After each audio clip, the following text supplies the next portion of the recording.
Leah Cohen, and we're here in the Lower East Side at Pig and Khao, and today I'm going to show you how to make sizzling sisig. Sizzling sisig is one of my favorite Filipino dishes to eat, and what I love about it is that it is so meaty and it has all of my favorite parts in the pig head to eat.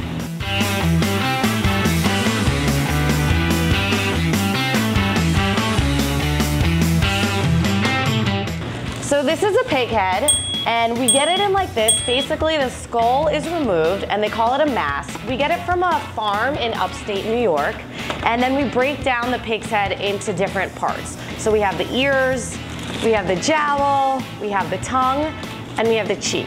We're gonna take all of these raw pieces of meat, put it in a container, and then we're gonna cover it with some braising liquid. And I like to just cover it with some parchment paper and then aluminum foil, and then put it in the oven. We're gonna take them out and let them cool off before we grill them. Next, we're gonna grill the pieces of meat. We wanna get a nice char on it. We're gonna let it cool down just so it's easier to cut. And then we are going to dice it into cubes and then mix it all together.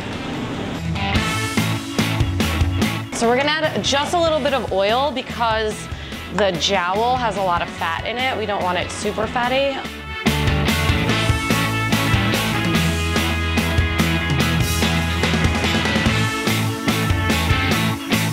So we're just gonna cook that for about 3 minutes until it gets really nice and crispy.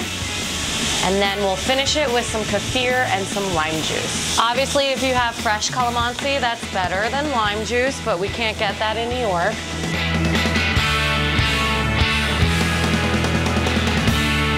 So I'm putting some crispy ears on this. That's just like a added bonus garnish.